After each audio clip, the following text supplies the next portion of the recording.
মৃত্যুর আগে আরজি করের নির্যাতিতা তরুণী তার মনস্তাত্ত্বিক কোচকে কি বলেছিলেন। দীর্ঘ 9 মাস পর ফাঁস হলো সেই ভয়ঙ্কর তথ্য, যা শুনলে গায়ের লোম কাটা দিয়ে উঠবে আপনার আমার সকলের। 9ই আগস্ট 2024 সালে গোটা দেশের মধ্যে সব থেকে ভয়ঙ্করতম ঘটনা ঘটে মমতা বন্দ্যোপাধ্যায়ের সরকারের আমলে। মমতা বন্দ্যোপাধ্যায়েরই অন্যতম জনপ্রিয় হসপিটাল আরজি করে, যেখানে এক তরুণী চিকিৎসককে ধর্ষণ ও খুন করে হত্যা করে প্রমাণ লোপাট করা হয় এবং তার দেহ দ্রুততার সঙ্গে তৃণমূলের চেলা চামুন্ডা এবং উচ্চ পর্যায়ের নেতৃত্বের নির্দেশে তাড়াতাড়ি দাহ করা হয়। সেই নির্যাতিতার মনস্তাত্ত্বিক কোষ তিনি এবার সরাসরি ফাঁস করলেন। নির্যাতিতা ঠিক তাকে মৃত্যুর আগে কি বলেছেন। 2024 সালের জুলাই মাসে উত্তর 24 পরগনা একজন মনস্তাত্ত্বিক কোচের কাছে গিয়েছিলেন আরজি করের নির্যাতিতা। সেই মনস্তাত্ত্বিক কোচের নাম মোহিত রণদীপ।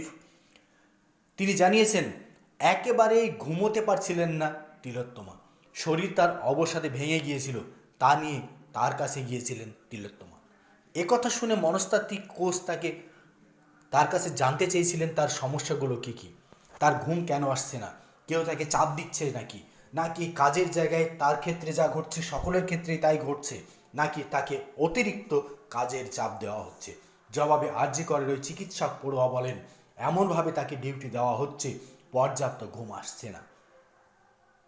হসপিটালের প্রশাসনিক স্তরের কিছু কর্তা ব্যক্তিদের দুর্নীতির প্রতিবাদ করতে গিয়েই, তাদের অন্যায় কাজের প্রতিবাদ করতে গিয়েই সম্ভবত তার কাছে এই ডিউটির খাড়া নেমে এসেছে, এমনটাই কিন্তু জানিয়েছিলেন মনস্তাত্ত্বিক কোচকে।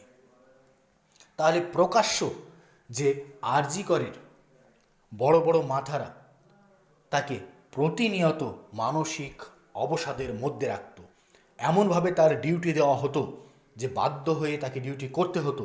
পর্যাপ্ত ঘুম তার শরীরের জন্য প্রয়োজন ছিল, কিন্তু সেটা তিনি পেতেন না। সব কিছু শোনার পর কাউন্সিলর তাকে পরামর্শ দেন এবং স্নায়ুর উত্তেজনা উপশমের জন্য বেশ কিছু উপায়ও বলে দেন। সেই দিন চেম্বার ছেড়ে যাওয়ার সময় তিলোত্তমা তার কোচকে বলেন তিনি ফের আসবেন তার কাছে, কিন্তু সেই সুযোগ আর তিনি পাননি। কার্যত হাওমাও করে কাঁদতে কাঁদতে সব ঘটনার বিস্তারিত বর্ণনা দিলেন মনস্তাত্ত্বিক কোচ রণদীপ স্যার।